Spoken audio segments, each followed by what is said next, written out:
نحمده ونصلي على رسوله الكريم اما بعد فاعوذ بالله من الشيطان الرجيم بسم الله الرحمن الرحيم رب اشرح لي صدري ويسر لي امري واحلل عقدة من لساني يفقهوا قولي.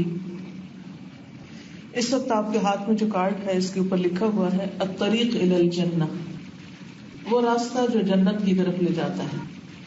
الطریق الی الجنہ، جنت کا راستہ. جنت اللہ سبحانہ وتعالیٰ کی سب سے بہترین کریشن ہے، وہ جگہ جو ہر دل کی تمنا ہے، وہ مقام، وہ گھر جو اللہ نے انسان کے لیے بنایا ہے، لیکن اس میں آنے کے لیے کچھ شرائط رکھی. ہم سب جنت کا شوق رکھتے ہیں، لیکن وہ کون سے کام ہیں جو جنت کی طرف لے جانے والے ہیں اور وہ کون سی چیزیں ہیں جو اس سے محروم کرنے والی ہیں، ان کا بارہا زندگی میں تذکرہ کرنا ضروری ہے. سب سے پہلے خود جنت. اس میں آپ سے یہ پوچھوں گی کہ جب جنت کا لفظ آتا ہے تو آپ کے ذہن میں کیا چیز آتی ہے؟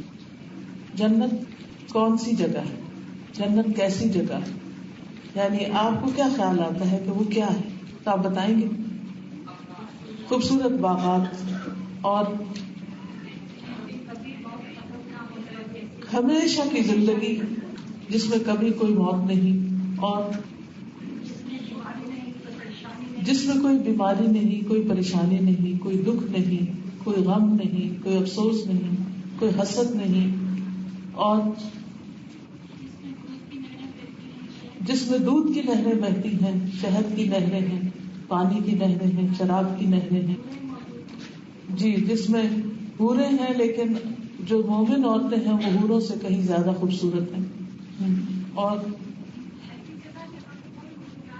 ایسی جگہ جہاں کسی قسم کی کوئی فکر، کوئی پریشانی، کوئی دکھ، کوئی غم، کوئی انزائٹی، کچھ بھی نہیں ہوگا.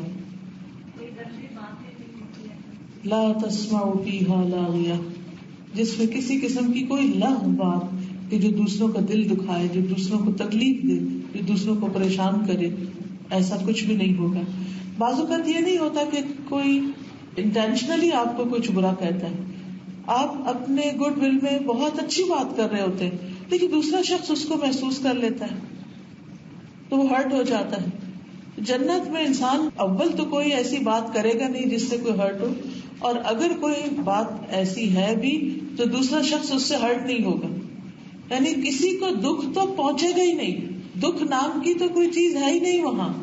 اور خوبصورت محلات، خوبصورت گھر جن کی صفائی کا، رینوویشن کا، جن کے پرانے ہونے کا کوئی خوف اور غم نہ ہوگا. سب سے بڑھ کر اللہ سبحانہ تعالیٰ کی رضا ہوگی، اللہ سبحانہ تعالیٰ کا دیدار ہوگا جس کو پا کر بندے ہر نعمت کو بھول جائیں گے. کوئی بوڑھا نہیں ہوگا، سب جوان ہوں گے، اور بڑھاپے کی طرف کوئی جائے گا بھی نہیں. وہاں نیک لوگوں کے ساتھ، پیغمبروں کے ساتھ، عظیم ہستیوں کے ساتھ بیٹھنے کا موقع ملے گا. اور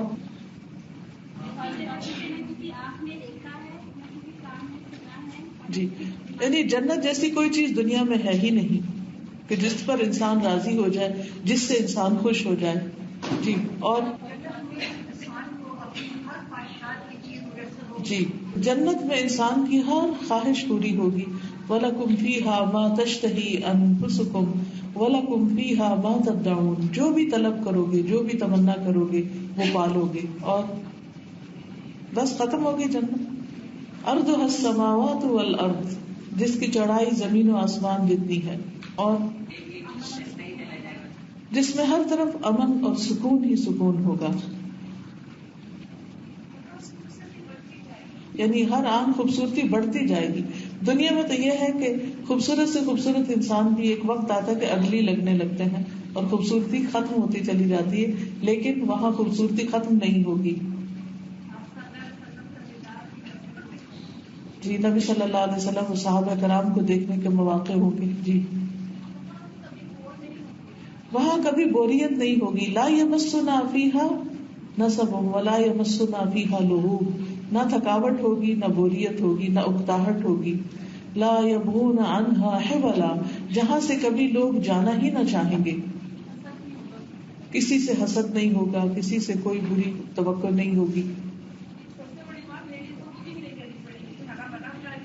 سب سے بڑی بات یہ کہ لیڈیز کو کوکنگ نہیں کرنی پڑے گی، کھانا بنا بنایا ملے گا، اور گروسری بھی نہیں کرنے جانا ہوگا. جس قسم کا پھل، جس قسم کی سبزی، جو بھی دل چاہے گا وہ خود جھک کے آ جائے گا. اور جنت میں خادم بھی ہوں گے، غلمان لہم، اور جی سونے کے زیورات اور ریشم کا لباس ہوگا. جی آپ 100 درجے ہوں گے جنت کے، اور ایک درجے سے ایک درجے تک تو اتنا فاصلہ ہوگا جتنے سال مطلب وہ ہوں گے نا اس میں، کہ سوچ بھی نہیں سکتا انسان کہ کتنا بڑا جنت ہوگا. بالکل ماشاء اللہ. اللہ جنت الفردوس ہم سب کو نصیب. سب سے اعلیٰ درجہ جنت الفردوس کا ہوگا. ٹھیک ہے. جنت میں کثرت سے سلام ہوگا، ایک دوسرے کو سلام کریں گے. ایکچولی یہ سب چیزیں میں خود آپ کو بتاتی، لیکن میں چاہتی ہوں آپ کے دماغ کام کریں، کیونکہ جب آپ جنت کے بارے میں سوچیں تو آپ کی سوچ میں کچھ آنا چاہیے. یہ نہیں کہ سوچنے بیٹھے اچھا جنت کیا ہے. جنت جب ہمارے دل کے اندر اس کا کوئی خیال ہی نہیں ہے، اس کی کوئی چاہت ہی نہیں ہے، اس کا کوئی نقشہ ہی نہیں ہے، تو پھر ہم اس کے لیے طلب کیا کریں گے، تڑپ کیا کریں گے.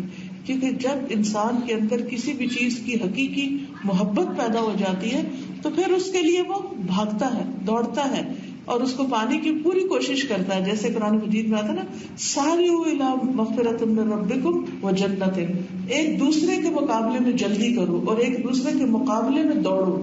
ایک ہے دوڑنا اور ایک ہے سارعوا، یعنی مقابلے پر دوڑنا. تو جب جنت کی واضح سوچ ہمارے ذہن میں ہوگی تو پھر کیا ہوگا، پھر ہمیں شوق آئے گا، اور شوق آئے گا تو ہم دوڑیں گے. اور دوڑنا بھی ایسا دوڑنا نہیں ہے کہ جو خود سے دوڑنا ہے، مقابلے پہ دوڑنا. افسوس یہ کہ ہمارے سارے مقابلے دنیا کے لیے ہو گئے.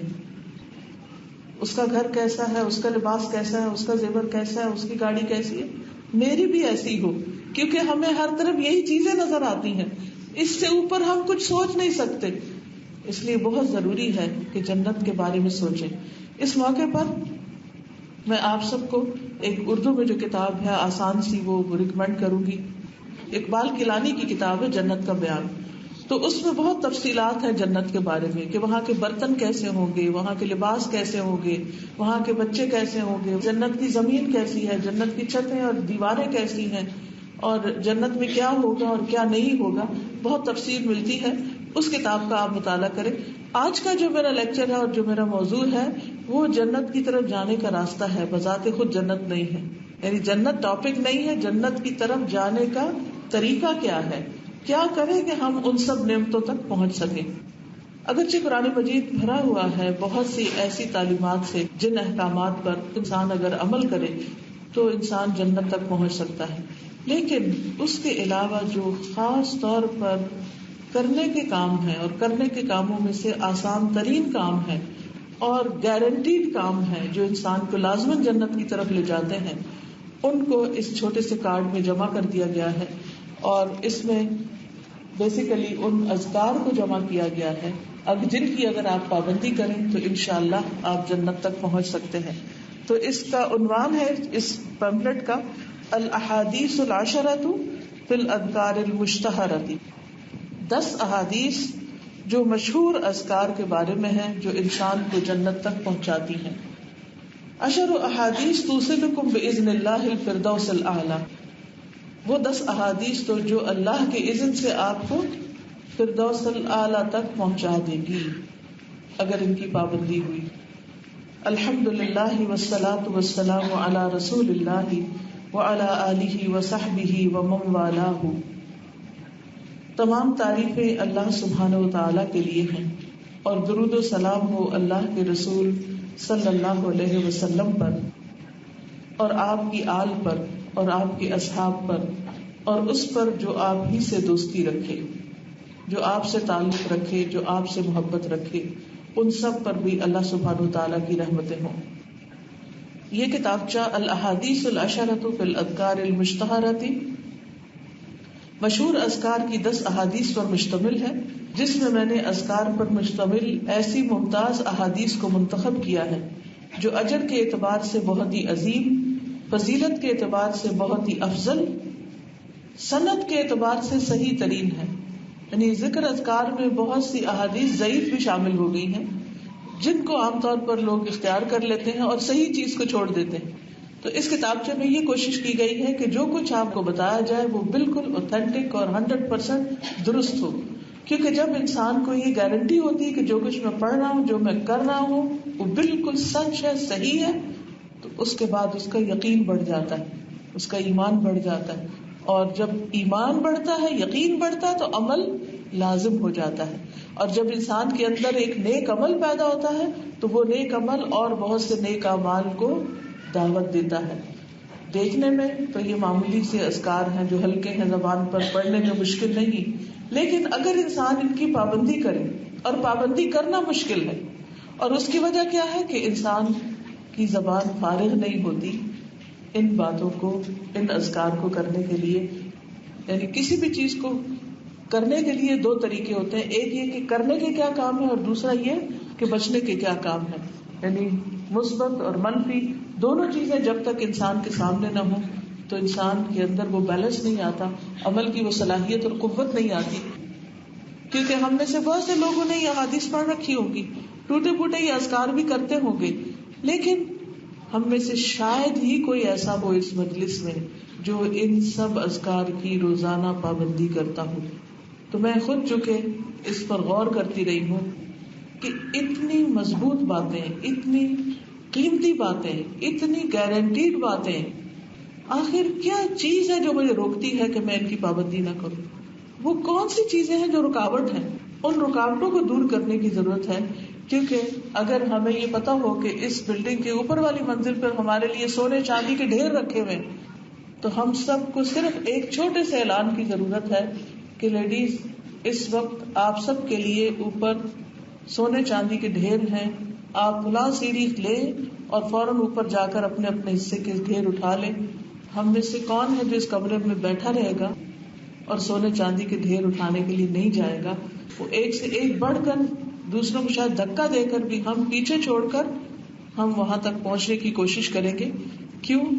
کیونکہ ہمیں یقین ہوگا کہنے والے کی بات پر کہ ہاں وہاں ایسا کچھ ہے. اور اگر ہمیں راستے میں کوئی رکاوٹ نظر آئے گی تو بھی ہم اس ساری رکاوٹ کو ہٹائیں گے اور وہاں تک پہنچنے کی کوشش کریں گے. لیکن جنت کے راستے اور ان اعمال کے راستے میں جو رکاوٹیں ہیں ان کو ہم نہ سوچتے ہیں اور نہ دور کرنے کی کوشش کرتے ہیں. تو ہم سب اپنے اپنے طور پر غور و فکر کریں کہ وہ کون سی چیزیں ہیں جو میری جنت میں جانے کے راستے میں رکاوٹ ہیں. تو اس میں جہاں تک میں نے غور و فکر کیا، سب سے بڑی رکاوٹ ہماری زبان ہے، اور زبان کا غلط استعمال ہے، اور زبان کا مسلسل استعمال ہے. بعض اوقات تو مفید چیزوں میں اور زیادہ وقت غیر مفید چیزوں میں. یعنی ایسی باتیں کرتے رہنا کہ جن کا نہ دنیا میں کوئی نفع ہے اور نہ آخرت میں کوئی نفع ہے، اور اس کی بجائے وہ چیزیں اور وہ باتیں کرنا، وہ کام کرنا کہ جن کا آخرت میں فائدہ ہے اور یقینی فائدہ ہے، اور اللہ کے رسول صلی اللہ علیہ وسلم نے ان کے بارے میں ہمیں بتایا ہے، ان چیزوں کو چھوڑ دیتے ہیں اور ان کو اختیار نہیں کرتے. تو آئیے ہم سب ان 2 دنوں کی ان مجالس سے بھرپور فائدہ اٹھاتے ہوئے وہ کام کریں جو کرنے کے ہیں، جو سونے چاندی کے ڈھیر سے بھی زیادہ قیمتی ہے ہمارے لیے، اور ان اسباب کو چھوڑ دیں اور ان چیزوں میں سے خاص طور پر زیادہ باتیں کرنا چھوڑ دیں کہ جو ہمارے اس راستے کی رکاوٹ ہے. کیونکہ زیادہ باتیں نہ صرف یہ کہ جنت کے راستے کی رکاوٹ ہے، بلکہ دنیا کی زندگی کو بھی جہنم بنا دیتی ہیں. اکثر اگر لوگوں کے حالات پر غور کیا جائے اور لوگوں کو دنیا میں پہنچنے والے نقصانات پر اگر غور کیا جائے تو آپ دیکھیں گے کہ اس میں نمبر 1 ٹاپ پر جو سب سے بڑی نقصان دہ چیز ہے وہ انسان کی زبان اور زیادہ گفتگو ہے یا غیر ضروری گفتگو ہے. تو اس عادت سے چھٹکارا پانا بہت ضروری ہے. لہٰذا یہ 10 احادیث، جنت کا راستہ اس وقت تک مکمل نہیں ہوتا جب تک اس کے راستے میں آنے والی رکاوٹ کو دور نہ کیا جائے. تو انشاءاللہ مجھے امید ہے کہ اللہ تعالیٰ ہمیں ان سے فائدہ پہنچائے گا. تو یہ لکھتا ہے کہ فضیلت کے اعتبار سے بہت ہی افضل اور سند کے اعتبار سے صحیح ترین ہے. تاکہ ان کا حصول ہر مسلمان مرد اور عورت پر آسان ہو. کنبے کے افراد سفر اور حضر میں ان اذکار کو بار بار پڑھیں، درس گاہوں میں ان کا اعادہ ہو اور علم اور خیر اور اصلاح کی ہر محفل میں انہیں دہرایا جائے. لہٰذا آپ سب ان اذکار اور احادیث کو یاد کر لیں اور اس پر عمل بھی کریں. کوشش کریں یہ احادیث ہی زبانی یاد ہو جائے. اس ذات کی قسم جس کے ہاتھ میں میری جان ہے، یہ اذکار خزانوں سے بھی زیادہ مہنگے ہیں. یعنی اس وقت آپ کے پاس جتنی بھی دولت ہے، اور وہ آپ ہی کو پتا ہے، جو کچھ بھی آپ کو بلانگ کرتا ہے، کوئی پراپرٹی ہے، گولڈ ہے، کپڑے ہیں، مال اولاد ہے، کچھ بھی ہے، ان سب سے زیادہ قیمتی ہے. یہ ایک چھوٹے سے کاغذ کا ٹکڑا نہیں سمجھے، یہ آپ کی زندگی کی کمائی ہوئی پوری دولت سے زیادہ قیمتی چیز ہے آپ کے ہاتھ میں، اور اس کو قیمتی سمجھ کر ہی لیجیے. اس ذات کی قسم، یہ قسم کھا کے یہ بات کہہ رہے ہیں جس کے ہاتھ میں میری جان ہے، یہ اذکار خزانوں سے بھی زیادہ مہنگے، جمع شدہ دولت سے بھی زیادہ قیمتی، نشان زدہ گھوڑوں سے بھی یا گاڑیوں سے بھی زیادہ نفیس، سرخ اونٹوں سے بھی زیادہ بہتر ہیں، بلکہ اجر عظیم، ثواب کثیر اور زبردست انعام کے لیے کرم والے بادشاہ رحمان اور رحیم کی طرف سے یہ آسمان و زمین کی کنجیاں ہیں. آپ سوچ رہے کہ آسمان اور زمین کی کنجیاں، وہ کس قسم کی کنجیاں ہیں؟ زمین کی کنجیاں کیا ہیں کہ جس زمین پر ہم رہتے ہیں، جب اس کے اندر زندگی بسر کرتے ہوئے ہمیں کچھ رکاوٹیں پیش آتی ہیں تو پھر ہم کس کا سہارا لیتے ہیں؟ وظائف کا. یا نہیں لیتے ہیں نا، وظیفے پڑھتے ہیں، لیکن عام طور پر ہم کون سے وظیفے پڑھتے ہیں؟ جو مسنون نہیں ہیں، جو اللہ سبحانہ و تعالیٰ نے اور اس کے رسول صلی اللہ علیہ وسلم نے نہیں بتائے ہیں. تو یہ زمین پر رہتے ہوئے زمین کے جو خزانے ہیں، زمین پر جو ہماری فائدے کی چیزیں ہیں، ان سب کے لیے بھی ہمارے لیے بہترین کنجیاں ہیں. اور پھر آسمان کی کنجیاں تو مراد کیا ہے؟ یعنی جنت کی طرف لے جانے کے راستے ہیں، یعنی وہاں کی نعمتیں جو ہیں. آسمان کی کنجیوں سے مراد جو آسمان کے دروازوں کا کھلنا ہے. آسمان کے دروازے جب کھلتے ہیں تو کیا کچھ وہاں نصیب ہوتا ہے؟ آپ اس کو بتائیں گے کیا ملتا ہے؟ نیک اعمال قبول ہوتے ہیں، دعائیں سنی جاتی ہیں، اللہ کی رحمتیں اور برکتیں نازل ہوتی ہیں. گڈ. یعنی انسان کے نیک اعمال قبول ہوتے ہیں، یعنی کہ الیہ یصعد الکلم الطیب والعمل الصالح یرفعہ.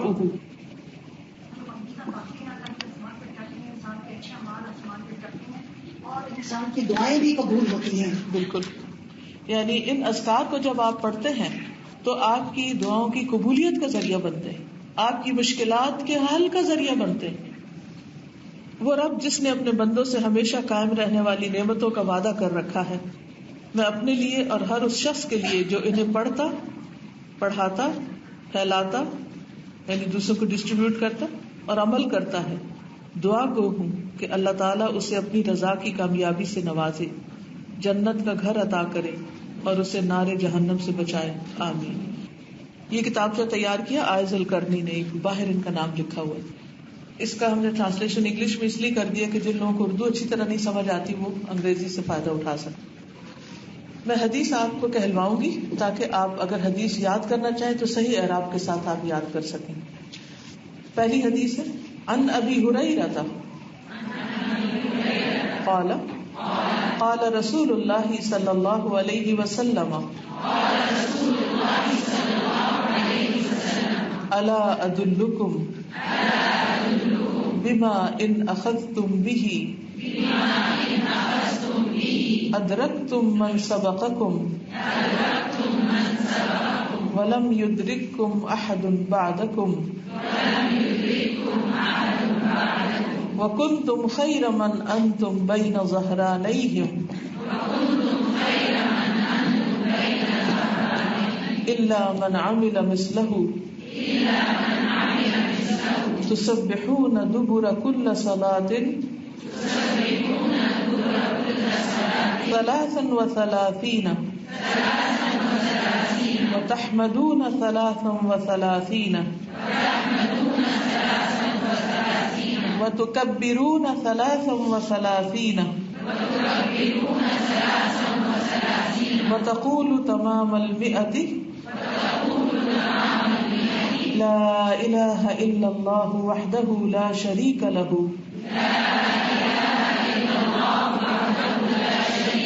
لہ الملک ولہ الحمد وهو على كل شيء قدیر. سیدنا ابو ہریرہ سے روایت ہے کہ رسول اللہ صلی اللہ علیہ وسلم نے فرمایا، کیا میں تمہیں ایسی بات نہ بتاؤں کہ جس پر عمل کر کے تم ان لوگوں کے مرتبے کو پہنچ جاؤ گے جو تم پر سبقت لے گئے ہیں، جو تم سے آگے نکل گئے ہیں، تم بھی ان تک پہنچ جاؤ گے اور تمہارے بعد آنے والا تمہیں نہیں پا سکے گا. تمہارے پیچھے جو ہیں، یعنی انسان یا سب سے آگے ہے یا درمیان میں ہے یا سب سے پیچھے. اب اگر انسان درمیان میں ہے تو کچھ اس کے پیچھے ہے، کچھ اس سے آگے. تو یہ ذکر کرنے سے آگے والوں تک تو پہنچ جاؤ گے اور پیچھے والے تم تک نہیں پہنچ سکتے، تمہارا مقابلہ نہیں کر سکتے. اور تم جن لوگوں میں ہو ان سے بہتر ہو جاؤ گے. اپنے گھر کے اندر، اپنے دوستوں کے اندر، جن جن کے ساتھ آپ کا میل ملاپ ہے ان سب سے تم بہتر ہو جاؤ گے، سوائے اس شخص کے جو اس جیسا عمل کرے. تم ہر نماز کے بعد 33 بار سبحان اللہ، 33 بار الحمدللہ اور 33 بار اللہ اکبر کہو، اور یہ کہہ کر 100 پورا کر لو کہ اللہ کے سوا کوئی معبود نہیں، وہ اکیلا ہے، اس کا کوئی شریک نہیں، بادشاہت اسی کی ہے اور ہر قسم کی تعریف بھی اسی کے لیے ہے، اور وہ ہر چیز پر پوری قدرت رکھنے والا ہے. یعنی 34ویں بار لا الہ الا اللہ وحدہ لا شریک لہ لہ الملک ولہ الحمد وہو علی کل شیء قدیر. اس حدیث سے کیا بات پتہ چلی؟ جی آپ بتائیے. آگے ہم ان لوگوں تک پہنچ جائیں گے جو ہم سے عمل میں آگے ہیں. اور نمبر 2، جو ہمارے پیچھے ہیں وہ ہم تک نہیں پہنچ سکیں گے. پیچھے سے آپ بتائیے. شابش. جن لوگوں میں آپ رہتے ہیں ان میں سے آپ کے نیکیاں اور روزانہ جو صبح شام آپ کے اعمال اوپر جاتے ہیں وہ سب سے زیادہ اوپر جائیں گے. آپ کا گراف سب سے اونچا ہوگا. اور وہی لوگ ہوں گے ہمارے ساتھ جو یہ عمل کریں گے. جی ہاں، آپ کے ساتھ وہی لوگ ہوں گے جو اسی عمل کر رہے ہوں گے. اس پر یقین ہے؟ یہ سچی بات ہے. کیوں سچی؟ حدیث ہے، اور حدیث بھی کس درجے کی ہے؟ کیا لکھا ہوا؟ متفق علیہ روایت ہے، یعنی بخاری اور مسلم کی. میں کبھی کبھی سوچتی ہوں کہ ہمیں جنت کا یا درجات کی بلندی کا اتنا شوق کیوں نہیں جتنا ہمیں دنیا میں کوئی بلند درجہ حاصل کرنے کا ہوتا ہے. دنیا میں ہر شخص اپنے سٹیٹس کے بارے میں کتنا کانشیس ہوتا ہے، اپنے مقام اور اپنے رتبے کے بارے میں. کس کس چیز پہ فخر کرتے ہیں ہم؟ اپنی ذات، برادری، تعلیم، ایجوکیشن، بزنس، جاب، ان سب چیزوں میں ہر کوئی یہ جاننے کی کوشش کرتا ہے کہ آپ کون سے لیول پر ہیں، کس درجے پر ہیں، آپ کی سیلری کتنی ہے، کتنے ڈیجٹس میں آپ کی سیلری. جتنے زیادہ ڈیجٹ کسی کے ہوتے ہیں اتنی ہی اس کی ویلیو ہماری نگاہوں میں زیادہ ہوتی جاتی ہے. یہاں یہ ضرور کوئی قابل شخص ہے، کس یونیورسٹی سے پڑھ رہے ہیں. دنیا کے کچھ معیار ہیں نا بڑا بننے کے، اور وہ سب کو کتنا اٹریکٹ کرتے ہیں، کس قدر اٹریکٹ کرتے ہیں. لیکن یہ درجے اور یہ مقام اور یہ اسٹیٹس یہ کیوں نہیں اٹریکٹ کرتا؟ وہ سب نظر آتا ہے، اس پر یقین ہے، اس پر یقین نہیں ہے. اگر یقین ہو اور شوق ہو تو کچھ بھی ہو ان اذکار کو نہ چھوڑیں. چلیے اب میں آپ کو ایک ایکٹیویٹی دیتی ہوں. ٹائم نوٹ کیجیے اپنے موبائل سے اور اس کو 33 کر کے 34 بار یہ پڑھ کے پھر مجھے بتائیے ٹوٹل ٹائم کتنا لگا. ہر ایک اپنا ٹائم نوٹ کرے. جی کتنا ٹائم لگا؟ 47 سیکنڈز اور 1 منٹ. کتنے لوگوں کا 1 منٹ لگا؟ میجورٹی کا 1 منٹ نہیں. آرام سے بھی پڑھے تو صرف 1 منٹ. کیا ہے نماز کے بعد ہمارے پاس 1 منٹ ہے نا؟ وہ ہمارا دشمن شیطان ہمیں اس 1 منٹ میں اتنی جلدی کرواتا. ابھی تو اتنی لمبی نماز، اب ایک پھر بیٹھ جاؤ گی تسبیح کرنے. لوگ کیا کہیں گے، وہ گھر والے کیا کہیں گے، فلانا کیا ہوگا، وہ اتنے سارے کام رہتے ہیں تو میں جلدی سے نماز پڑھ لوں. اور جلدی سے نماز کا مطلب کیا، آگے پیچھے ذکر کچھ نہیں، نہ اس کے اندر نہ اس کے بعد. اکثر ہم یہ جملہ بولتے آپ بیٹھے میں جلدی سے نماز پڑھ کے آتے. اگر ہم اپنے ساتھ خیر خواہی نہیں کریں گے تو کون کرے گا؟ کیا دن کی 5 نمازوں میں صرف 5 بار 5 منٹ، ٹوٹل 5 منٹ 24 گھنٹوں میں سے 5 منٹ اس ذکر کے لیے جو آپ کو کہاں لے جائے؟ السابقون میں، کہ جو آپ سے آگے ہیں السابقون اس میں شامل کر لیں، اور پیچھے آنے والے وہ آپ کو نہیں پا سکتے اللہ کہ یہی کریں. اور جو آپ کے آس پاس کے لوگ ہیں ان میں بھی آپ کا مقام سب سے اوپر ہے. اگر اور کوئی یہ نہیں کرتا، اگر وہ کریں گے تب وہ آپ کے برابر آئیں گے. اور یہ تو صرف اس کا ثواب ہے نا، اس کی جزا ہے، اس کا بدلہ ہے. لیکن اس کے جو اثرات ہیں، جو آپ کے اندر یہ کامنس پیدا کرتے ہیں ذکر، اور جو ایک دفعہ سبحان اللہ کہنا اور ایک دفعہ الحمدللہ کہنا اور اللہ اکبر کہنا میزان کو جو بھر دیتا ہے اور اللہ کا محبوب آپ کو بنا دیتا ہے. آپ کی ادھر زبان ہلنے لگتی ہے، ادھر اللہ تعالیٰ آپ کو یاد کرتے ہیں، وہ اپنی نعمتوں کے انعام و اکرام آپ پر کرتے ہیں. یعنی اس وقت میں ذکر کے بے شمار فائدوں کی طرف نہیں جا رہی، میرا پورا فوکس یہ ہے کہ کسی طرح یہ آپ کے عمل میں آ جائے. اللہ ہم سب کو اس کی توفیق عطا فرمائے. اگلی حدیث، متفق علیہ حدیث کا مطلب کیا ہوتا ہے؟ بخاری اور مسلم صحیح ترین 2 کتابوں کے اندر یہ حدیث موجود ہے، یعنی جس میں کسی شک و شبہ کی کوئی گنجائش ہی نہیں. کوئی آپ سے دھوکہ نہیں کر رہا، کوئی آپ سے جھوٹا وعدہ نہیں کر رہا، بلکہ یہ ایسا ہی ہے. وعنہ ان رسول اللہ صلی اللہ علیہ وسلم قال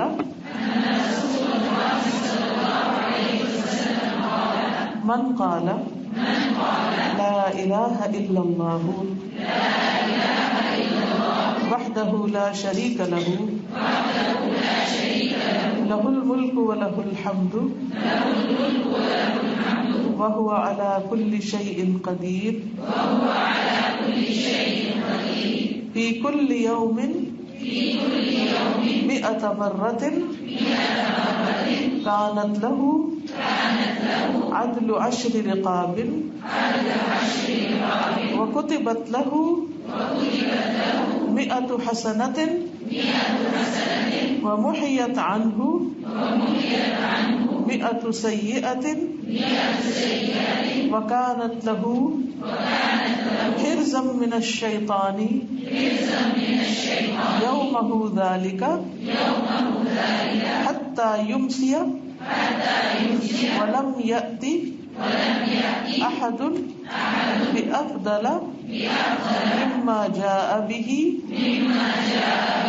إلا أحد عمل أكثر من ذلك متفق علیہ. اور انہی سے روایت ہے، یعنی حضرت ابو ہریرہ سے روایت ہے کہ رسول اللہ صلی اللہ علیہ وسلم نے فرمایا، جو شخص ہر روز یہ دعا 100 مرتبہ پڑھے گا، لا الہ الا اللہ وحدہ لا شریک لہ لہ الملک ولہ الحمد وہو علی کل شیء قدیر، کہ اللہ کے سوا کوئی معبود نہیں، وہ اکیلا ہے، اس کا کوئی شریک نہیں، بادشاہت اسی کی ہے اور ہر قسم کی تعریف بھی اسی کے لیے ہے، اور وہ ہر چیز پر قدرت رکھنے والا ہے. تو اس کو 10 غلام آزاد کرنے کا ثواب ہوگا. چاہے آپ کے پاس 1 درہم بھی نہیں جیب میں، لیکن پھر بھی آپ نے اتنا بڑا صدقہ کر دیا. یعنی ہم سوچتے ہی رہتے ہیں کہ کوئی صدقہ کرے، لیکن پھر کہتے ہیں اچھا یہ بھی ضرورت ہے، وہ بھی ضرورت ہے، ابھی نہیں کر سکتی، ابھی یہ کام ہے. لیکن اگر آپ کے پاس مال و دولت نہیں بھی، آپ انتہائی غریب اور فقیر ہیں کہ کھانے کو بھی کچھ میسر نہیں، تو بھی اس ذکر کی مدد سے آپ بڑے بڑے صدقہ کرنے والوں کا مقابلہ کر سکتے ہیں. اس کے لیے 100 نیکیاں لکھی جائے گی، 100 برائیاں مٹا دی جائیں گی، اور اس دن شام تک وہ شیطان کی شر سے محفوظ رہے گا. یعنی وہ کسی بھی طرح اس کو بھٹکا یا پھسلا نہیں سکے گا. نیز کوئی شخص اس سے افضل عمل لے کر نہیں آئے گا سوائے اس شخص کے جو اس سے زیادہ مرتبہ یہ عمل کرے. یعنی 100 سے زیادہ کوئی پڑھے تو وہ آگے نکل جائے گا، ادروائز وہ عمل میں سب سے آگے ہوگا. اب اس میں بھی آپ دیکھیے کہ عمل کرنے سے ہمیں عموماً کیا چیز روکتی. نمبر 1 کاز سستی، ورنہ ایسا نہیں کہ ہمارے پاس وقت نہیں. مصروف سے مصروف شخص بھی اپنے لیے دل پسند کاموں کو کرنے کا وقت نکال لیتا ہے. مثلا ٹی وی دیکھنا، کم از کم ٹی وی جو دیکھتے ہیں وہ 5 منٹ دیکھتے ہیں یا 10 منٹ دیکھتے ہیں. اور دل پسند کام کیا ہے؟ موبائل پہ چیٹ کرنا. وہ آج کل تو ٹی وی بھی پیچھے چلا گیا، ٹی وی سے بھی آگے نکل گیا. Social media, WhatsApp, Facebook, messaging, طرح طرح کے اسمارٹ فونز، وہ ہمیں لے ڈوبے ہیں، جس میں نہ ہمیں وقت کا پتہ چلتا ہے، نہ ہمیں اپنے آس پاس کے لوگوں کا پتہ چلتا ہے کہ کون ہے، ماں ہے، بہن ہے، بیٹی ہے، بچے ہیں، کون بیٹھے ہیں، کون نہیں بیٹھے. سب کو چھوڑ کر وہ کہیں اور ہی مصروف ہے. یعنی جو دوست پاس بیٹھے ہیں ان کی کوئی قدر نہیں، اور جو سوشل میڈیا پر ہیں وہ عجیب آسمان سے اتری مخلوق ہے.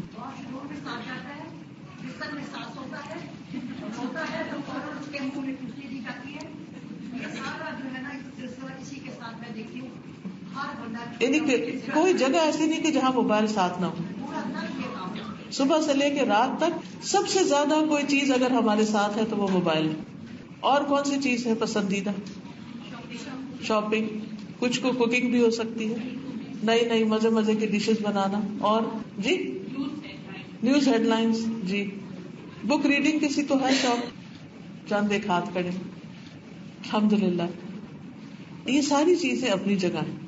ان میں سے اللہ کے ذکر کے لیے ٹائم نکالنا، یعنی جو بھی چیز، مثلاً آپ سب سے زیادہ خود اپنا محاسبہ کیجیے کہ آپ سب سے زیادہ ٹائم کس کو دیتے ہیں، اور اس میں سے کیا کچھ وقت آپ اپنی ذات کو دے سکتے ہیں، اپنے آپ کو. ذکر کرنا دراصل اپنے آپ کو وقت دینا ہے، اپنا حق دینا ہے، اپنی بھلائی کرنا ہے، اپنے لیے خیر کرنا ہے. اور یہ ذکر ایسا ہے جس کے ڈبل فائدے، یعنی ذکر تو ذکر ہے، صدقے کا ثواب بھی ہے، اور اللہ کا قرب بھی ہے، اور نیکیوں میں سب سے آگے بڑھنے کی دوڑ بھی ہے. یہ ایکٹیویٹی چونکہ لمبی ہوگی تو آپ یوں کر سکتے ہیں کہ ایک دن 100 دفعہ پڑھنے سے پہلے ٹائم اسی طرح نوٹ کر کے پھر آپ آخر میں ٹائم نوٹ کر لیں، اور پھر اپنے آپ سے پوچھیں کہ کیا میرے پاس 5 منٹ نہیں ہے، 7 منٹ نہیں ہے، 10 منٹ نہیں ہے. یہ وقت کہاں سے نکل سکتا ہے؟ مثلاً کون سا کام کرتے ہوئے آپ ساتھ ساتھ یہ ذکر کر سکتے ہیں؟ ضروری نہیں کہ آپ مصلی پہ بیٹھ کر ہی پوری تسبیح کریں، ضروری نہیں کہ آپ کسی مخصوص جگہ پر ہی آپ کریں. یعنی آپ اگر ٹائم ایک دفعہ نوٹ کر لیں گے نا، مثلاً آپ کے 100 کے لیے 10 منٹ لگے، فار ایگزامپل 10 سے کم ہی لگتے ہیں، لیکن اگر آپ سمجھتے کہ 10 منٹ میں آپ نے 100 دفعہ پڑھا ہے تو 10 منٹ کا ٹائم پھر اس ذکر کے لیے مخصوص کر لیں. کوئی بھی 10 منٹ کا ٹائم، مثلاً بستر میں لیٹ کے، مثلاً کوکنگ کرتے وقت، مثلاً واک کرتے وقت، مثلاً ڈرائیو کرتے وقت، مثلاً بچوں کو چھوڑنے کے لیے جاتے ہیں واپس لاتے ہیں تو اس وقت آپ خود بھی کر سکتے ہیں، بچوں کو بھی ساتھ کرا سکتے ہیں. جی. اور واشنگ کرتے وقت، برتن دھوتے وقت، یعنی اللہ سبحانہ و تعالیٰ کا ذکر ہر وقت کیا جا سکتا ہے، اس میں کوئی رکاوٹ نہیں. چلیے اس وقت اگر آپ ٹائم نوٹ کر کے 10 دفعہ اگر آپ کریے اپنی انگلیوں پر کرنے کا فائدہ یہ کہ یہ قیامت کے دن ہمارے حق میں گواہی دے گی. لا الہ الا اللہ وحدہ لا شریک لہ لہ الملک ولہ الحمد. 1 منٹ 5 سیکنڈ اور 1 منٹ. یس. اس کا مطلب یہ کہ 10 دفعہ کریں گے 10 منٹ لگے گی، اور پھر کچھ عرصے تک نا آپ کی پریکٹس ہو جائے گی. آج تو آپ نے وہ ٹائم اس میں بھی لیا نا، اچھا کیا پڑھنا ہے، ہو سکتا ہے کچھ لوگوں کو پورا یاد بھی نہ ہو تو اس سے بھی آہستہ پڑھا جاتا ہے، پھر تھوڑی رفتار بھی تیز ہو جاتی.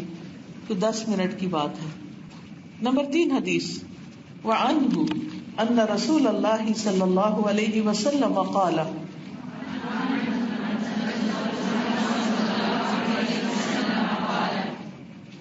من قال سبحان اللہ وبحمدہ فی یوم 100 مرۃ حطت خطایاہ وإن كانت مثل زبد البحر متفق علیہ. اور انہی سے روایت ہے کہ رسول اللہ صلی اللہ علیہ وسلم نے فرمایا، جس نے ایک دن میں 100 مرتبہ کہا سبحان اللہ وبحمدہ اللہ پاک ہے اور اس کی تعریف ہے، اس کے تمام گناہ مٹا دیے جاتے ہیں، خواہ وہ سمندر کی جھاگ کی مانند ہو. سبحان اللہ. ہم گناہ کرتے، کون سا کام ہے جو ہمارا ٹھیک ہو؟ کچھ بھی کرتے اس میں کچھ نہ کچھ ایسا ہو جاتا ہے کہ جس سے یا عمل ضائع کر دیتے ہیں، یا وہ صحیح طریقہ نہیں ہوتا، یا اس میں کوئی کمی بیشی ہوتی ہے، یا پھر یہ کہ اپنی طرف سے صحیح کر کے بھی سیٹسفیکشن نہیں ہوتی کہ کچھ کیا ہے، یہ لگتا ہے ابھی اور بہت کچھ کرنے والا ہے. کس کو اپنے گناہ یاد آتے ہیں؟ شکر ہے چند لوگوں نے ہاتھ کھڑے کیے ہیں. اور پھر وہ رلاتے بھی ہیں. الحمدللہ ہمارے گناہ ہمیں رلانے چاہیے، کیونکہ گناہوں کو مٹانے کے لیے آنسو چاہیے، آنسوؤں کی ضرورت ہے، اور یہ دل کی نرمی کی بھی علامت ہوتے ہیں. دنیا میں جب کوئی نقصان ہو جائے ہم سے، اس پر ہمیں افسوس ہوتا، کوئی چھوٹی چیز یا بڑی چیز کھو جائے، کوئی چیز ہماری مرضی کے خلاف ہو جائے تو ہمیں کتنا دکھ ہوتا ہے، کتنی پریشانی ہوتی، کتنی دیر سوچتے ہیں اس کے بارے میں. آپ کہیں گے یہ کہیے کہ کب نہیں سوچتے اس کے بارے میں؟ جب نقصان پورا نہ ہو جب تک. اور پھر ہوتا یہ ہے کہ اللہ سبحانہ وتعالیٰ اتنے مہربان ہے ہم پر، اس نے ایسا سسٹم رکھا ہوا ہے کہ بڑی سے بڑی مشکل کچھ عرصے کے بعد آسان ہو جاتی، اس کا کوئی نہ کوئی حل نکل آتا ہے. اللہ تعالیٰ ہمیں اتنا نہیں آزماتا کہ وہ ہماری وسعت سے باہر ہو جائے. اوکے، اب آپ دیکھیے کہ جب ہم اللہ سبحانہ وتعالیٰ کے حق میں کوئی بھی کمی کرتے ہیں تو پھر ہمیں ضرورت ہوتی ہے اس کمی کو دور کرنے کی، اور اس کمی کو دور کرنے کے لیے ہمیں نیک عمل کرنے ہوتے ہیں. ان نیک اعمال کو کرنے کے لیے ہمیں کیا چیز چاہیے؟ اوتھینٹک، پراپر، صحیح سورس سے کوئی حل، کوئی چیز، اور وہ یہی چیز ہے جو نبی صلی اللہ علیہ وسلم سے ثابت ہے. گویا گناہ میل ہے، گناہ گندگی ہے، گناہ ہمارے لیے ایک تکلیف دہ چیز ہے، وہ ہمارے دل کا بوجھ بھی ہے. گناہ کیا کرتے؟ دل پہ بوجھ بنتے ہیں، ضمیر پہ بوجھ بنتے ہیں، انسان کے لیے غم، دکھ، ڈپریشن کا باعث بنتے ہیں. لہذا کیا کرنا چاہیے؟ پھر ان کو دھونے کی کوشش کرنی چاہیے. وہ دھونا کس طرح ہوگا؟ جب ہم مختلف نیک کام کریں گے، اور ان میں سے ایک یہ ہے سبحان اللہ و بحمدہ. اب آپ 30 دفعہ 3 دفعہ پڑھ کے پھر ایک دفعہ ساری انگلیوں پہ کر کے تو 10 ہو جائیں گے، اوپر تو 100 ہو جائے گا. کریے اور ٹائم نوٹ کیجیے. سبحان اللہ و بحمدہ، بس صرف اتنا پڑھنا ہے، ابھی آگے والا نہیں پڑھنا. سبحان اللہ العظیم نہیں پڑھنا، اس میں صرف سبحان اللہ و بحمدہ.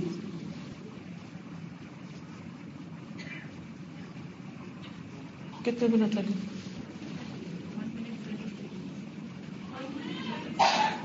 یعنی کہ میکسیمم بھی آپ کہیں تو 2 منٹ کی بات ہے. کیا ہمارے پاس 2 منٹ نہیں؟ اس کے لیے آپ کوئی ٹائم مقرر کر لیجیے. ٹائم سے مراد یہ کہ جیسے صبح کا یا دوپہر یا شام کوئی ایک، کیونکہ جب تک ان اذکار کو کسی اپنے سہولت کے مطابق ٹائم کے ساتھ نہیں باندھیں گے، آپ بھول جائیں گے، او ہو آج تو میں نے یہ کیا ہی نہیں. اور یہ 2 منٹ نہ کرنے کا نقصان کتنا بڑا کہ آپ نے اپنے گناہوں کی جو دھلائی تھی وہ آج کی رہ گئی آپ کی. ہو سکے تو شام کے وقت کر لیجیے تاکہ سارا دن جو کچھ ہوا وہ سونے سے پہلے مٹ جائے. کوئی پتہ نہیں کہ ہم زندہ اٹھتے ہیں یا نہیں اٹھتے، کیونکہ موت جو ہے وہ نیند کی بہن ہے. سونے کے وقت ہم اتنے بے بس ہوتے ہیں جیسے موت کے وقت کوئی بے بس ہوتا ہے. اللہ ہی اٹھاتا ہے تو ہم اٹھتے ہیں. اسی لیے ہم کہتے ہیں الحمدللہ الذی احیانا بعدما اماتنا والیہ النشور. اس لیے بہت ضروری ہے کہ ہم سب